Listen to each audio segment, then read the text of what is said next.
आज जो हाथी मैं आपको दिखाने जा रहा हूँ ये क्रीम कलर का हाथी है। एक तरफ कंपनी का नाम ऊपर लिखा हुआ है और वो नाम है सुधीर। जिस तरह से ये बेकार जनसेट यहाँ पे पड़ा हुआ है उसी तरह से सुधीर शर्मा भी सरकार के पावर हाउस में बिल्कुल बेकार पड़े हुए हैं। पॉलिटिकल पावर जनसेट वो धर्मशाला में भी फेल है।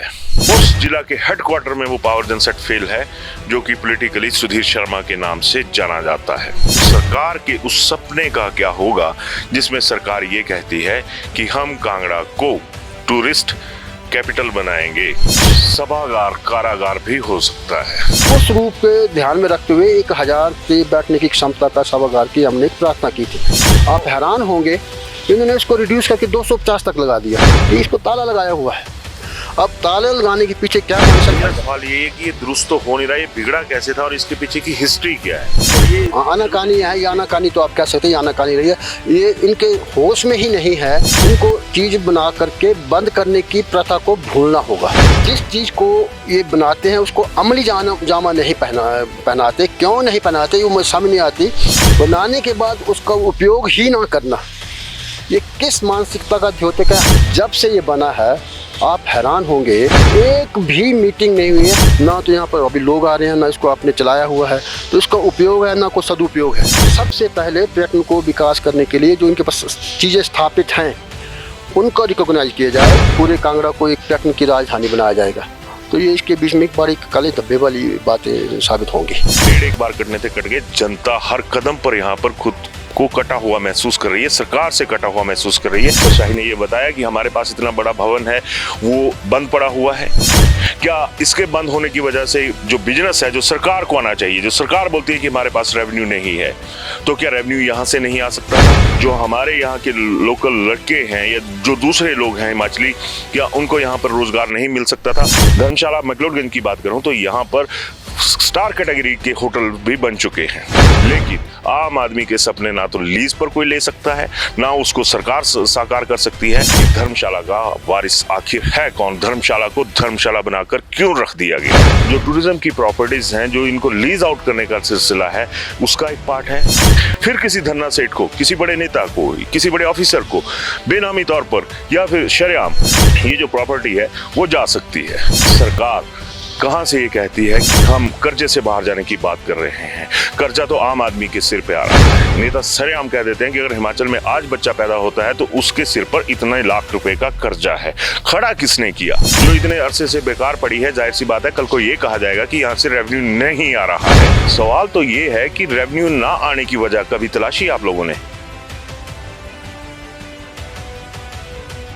सफेद हाथी ये शब्द आपने बहुत बार सुना होगा और सफ़ेद हाथी के जो मीनिंग होता है इससे भी आप अच्छी तरह से वाकिफ होंगे।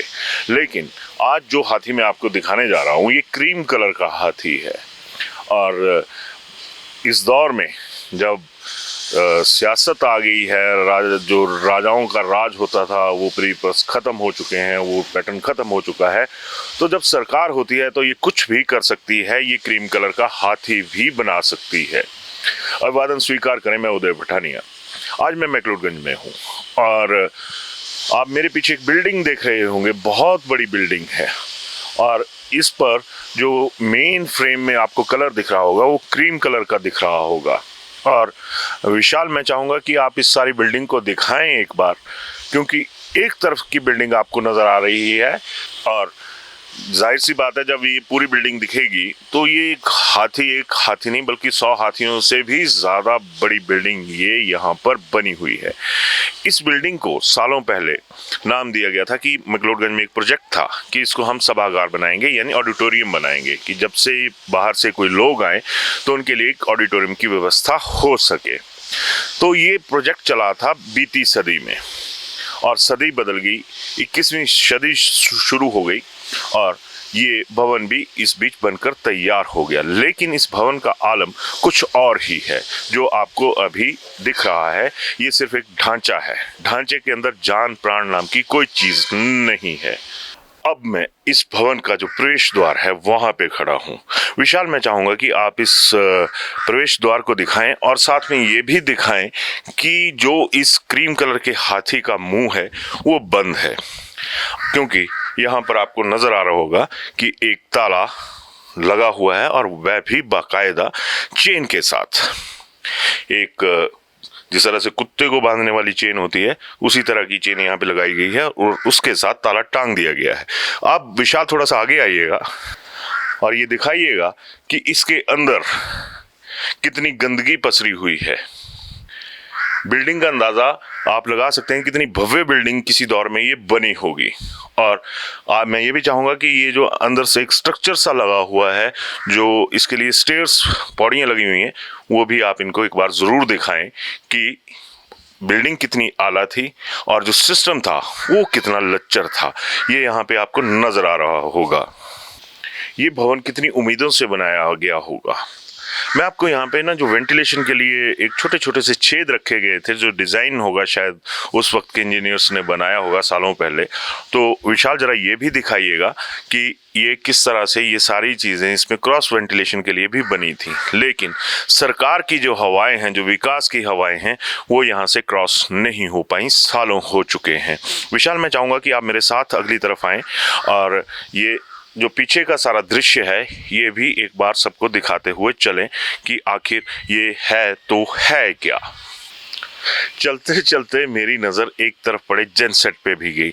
विशाल, जरा आप मेरे साथ आइएगा और ये दिखाइएगा कि एक जो इस भवन के लिए लाइटिंग की व्यवस्था थी, आपातकालीन जो होती है, इमरजेंसी में अगर लाइट चली जाए तो इसके लिए एक बाकायदा जनसेट भी यहाँ पे लगा हुआ है। और बिल्कुल एक तरह से इसके ऊपर, विशाल थोड़ा सा आगे आइएगा, यहाँ पर दिखाइएगा कि ये है क्या। यहाँ पे आपको दिखाई दे रहा होगा कि साइलेंट पावर लिखा हुआ है, ट्रेडमार्क है, और एक तरफ कंपनी का नाम ऊपर लिखा हुआ है और वो नाम है सुधीर। सुधीर से आप समझ गए होंगे, ये धर्मशाला विधानसभा क्षेत्र के तहत ही आने वाला इलाका है मैक्लोडगंज। यहाँ पर ये जनसेट तो लग गया, लेकिन जो सबसे बड़ी बात यहाँ पर नजर आ रही है, पॉलिटिकल पावर जनसेट, वो धर्मशाला में भी फेल है।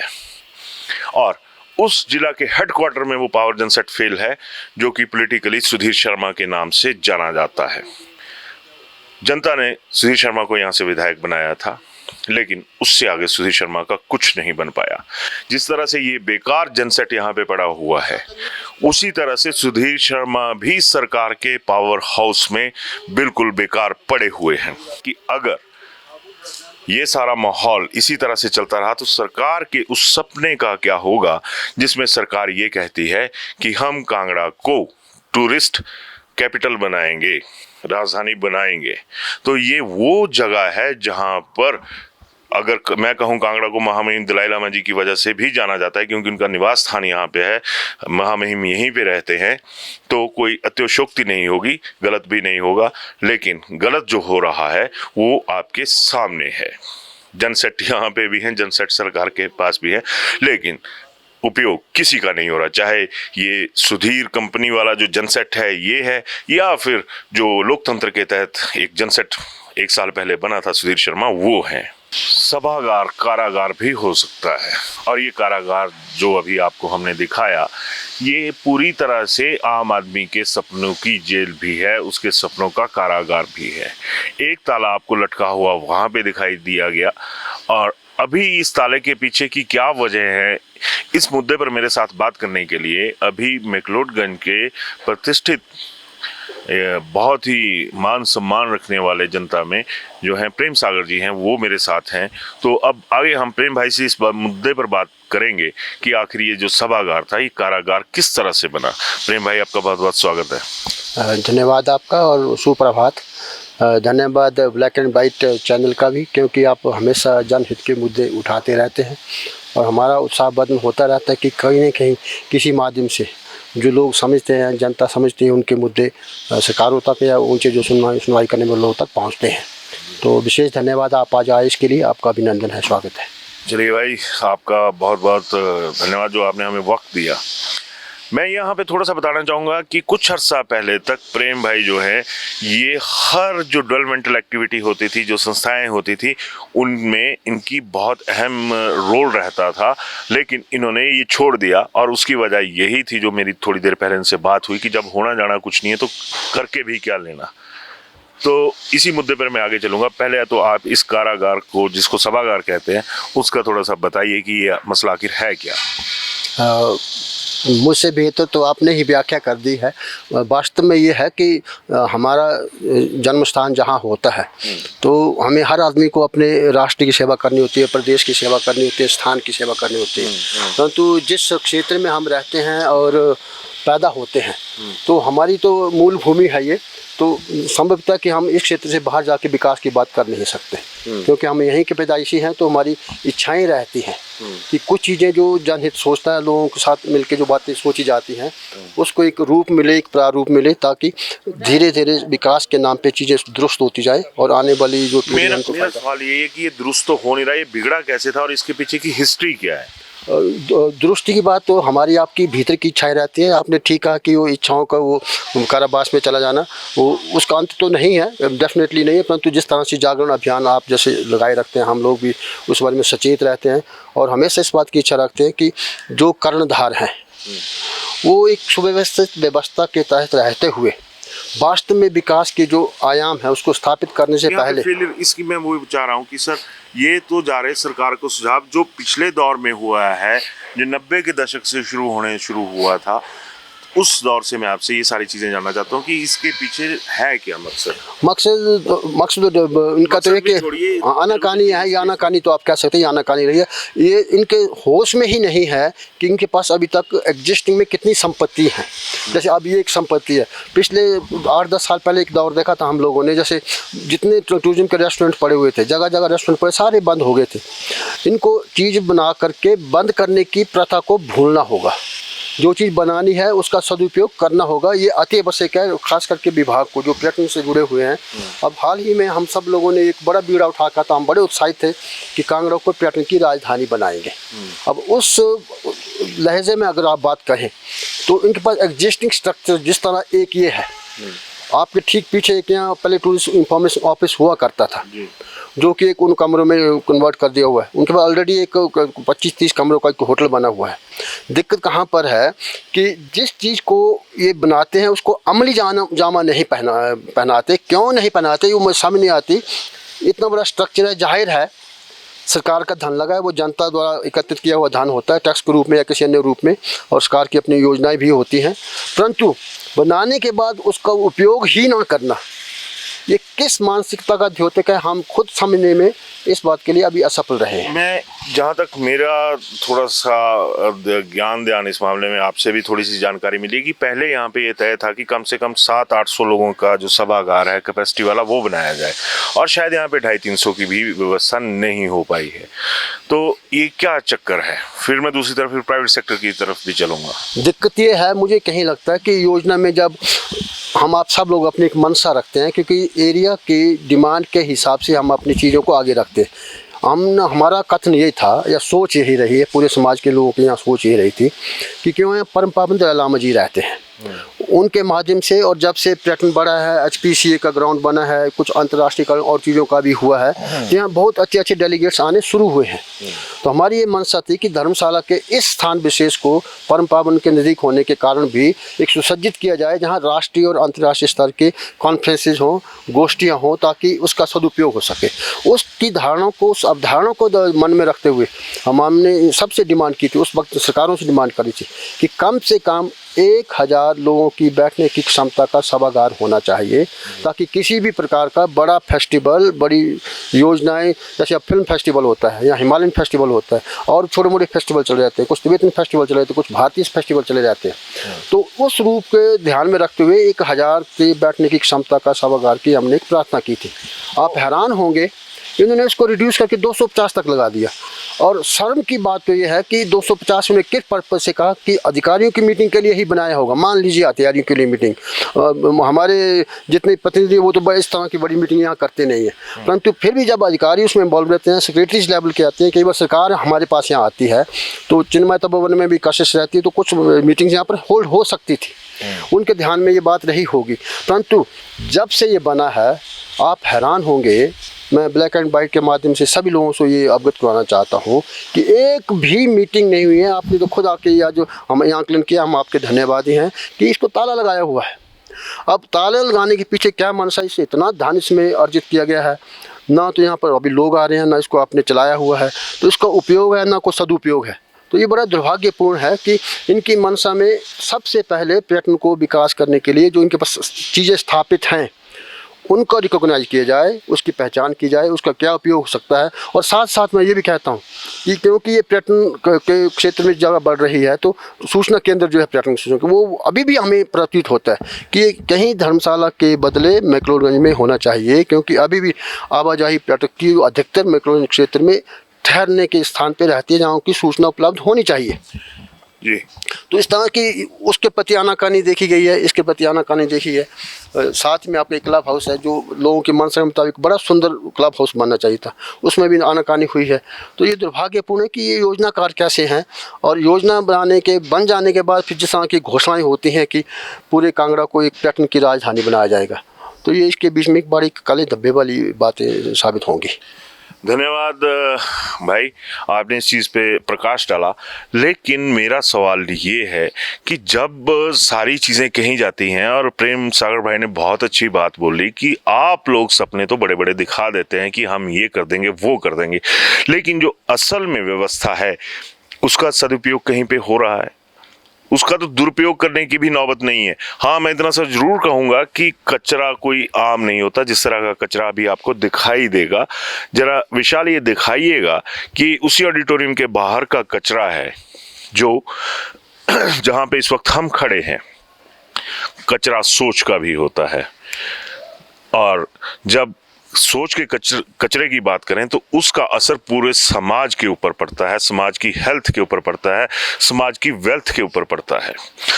अब जिस तरह से बात हुई कि यहाँ पे सभागार बनाना था, सभागार बने, इससे ज़्यादा कमरों वाले होटल्स भी बने, लेकिन वो तमाम प्राइवेट सेक्टर में बने।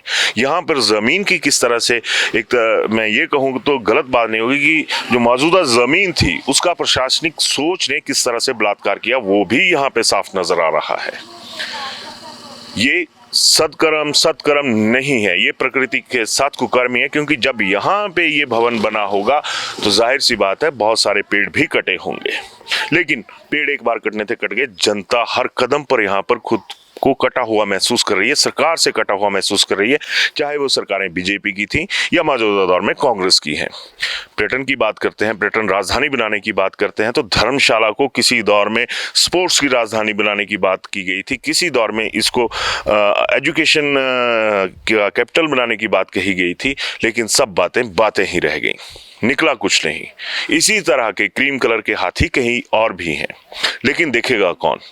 क्या कभी धर्मशाला की अफसरशाही, जिला कांगड़ा की अफसरशाही ने ये बताया कि हमारे पास इतना बड़ा भवन है वो बंद पड़ा हुआ है? क्या इसके बंद होने की वजह से जो बिजनेस है, जो सरकार को आना चाहिए, जो सरकार बोलती है कि हमारे पास रेवेन्यू नहीं है, तो क्या रेवेन्यू यहाँ से नहीं आ सकता था? क्या यहाँ पर जो हमारे यहाँ के लोकल लड़के हैं या जो दूसरे लोग हैं हिमाचली, क्या उनको यहाँ पर रोजगार नहीं मिल सकता था? एक बार फिर ये बिल्डिंग दिखाइएगा कि अगर हमारे पास, एक आम आदमी के पास, किसी के पास इतनी बड़ी बिल्डिंग हो तो कम से कम कितने लोगों को रोजगार दे देगा? सरकार कहाँ रोजगार दे रही है? रोजगार की बातें हो रही हैं सरकार में। सरकारी जॉब की बात करूं तो वहां पे रोजगार नहीं, स्वरोजगार की बात करूं तो जो स्वरोजगार है उसके रास्ते कहीं ना कहीं पे बंद करके रख दिए गए हैं, चाहे सरकारें किसी की भी हों। आज कांग्रेस की है, कल को किसी और की होगी, लेकिन आम आदमी के लिए सरकार नाम की व्यवस्था कहीं नजर नहीं आती। और ऐसे उदाहरण हैं। धर्मशाला मैक्लोडगंज की बात करूं तो यहाँ पर स्टार कैटेगरी के होटल भी बन चुके हैं और वहां पे बिजनेस भी अच्छा है, तो फिर सरकार के पास क्यों नहीं? वो लोग तो बाहर से आकर या तो ज़मीनें खरीदेंगे या ज़मीनें लीज पर लेंगे, लेकिन आम आदमी के सपने ना तो लीज पर कोई ले सकता है, ना उसको सरकार साकार कर सकती है। फिर सवाल उठता है कि धर्मशाला का वारिस आखिर है कौन? धर्मशाला को धर्मशाला बनाकर क्यों रख दिया गया है? मेरे साथ प्रेम सागर भाई, नाम के मुताबिक ही इनकी छवि भी है, प्रेम भी है और ज्ञान का सागर भी है। इन्होंने एक बात बहुत बड़ी बोली कि क्या ये जो टूरिज्म की प्रॉपर्टीज हैं, जो इनको लीज आउट करने का सिलसिला है, उसका एक पार्ट है, उसका एक गेम पार्ट है। क्योंकि अगर इतनी बड़ी बिल्डिंग जो इतने अरसे से बेकार पड़ी है, जाहिर सी बात है कल को ये कहा जाएगा कि यहाँ से रेवेन्यू नहीं आ रहा है, तो क्यों ना इसको लीज आउट कर दिया जाए। जब इतनी आला ज़मीन, इतने आला जिसमें दृश्य हैं, आसपास के पहाड़ हैं, देवदार हैं, सारी चीज़ें हैं, तो ये चली जाएगी। लेकिन तब ये कहा जाएगा कि इसमें रेवेन्यू नहीं आया, और रेवेन्यू नहीं आया तो हमने इसको आगे दे दिया। सवाल तो ये है कि रेवेन्यू ना आने की वजह कभी तलाशी आप लोगों ने कि अगर हमने वहाँ पे इन्वेस्टमेंट करी थी तो उसमें रेवेन्यू क्यों नहीं आया? उसमें रेवेन्यू जनरेट करने की कोशिशें क्यों नहीं हुई? जाहिर सी बात है कि मैक्लोडगंज के भीतर ही कहूँ तो यहाँ पे बहुत सारी टूरिज्म की ऐसी प्रॉपर्टीज हैं जो लीज आउट हो चुकी हैं, और उसी इसमें मेरे को लगता है फहरिस्त में कि आने वाली बिल्डिंग जो है ये सभागार की भी हो सकती है। फिर किसी धन्ना सेठ को, किसी बड़े नेता को, किसी बड़े ऑफिसर को बेनामी तौर पर या फिर शरेआम ये जो प्रॉपर्टी है वो जा सकती है।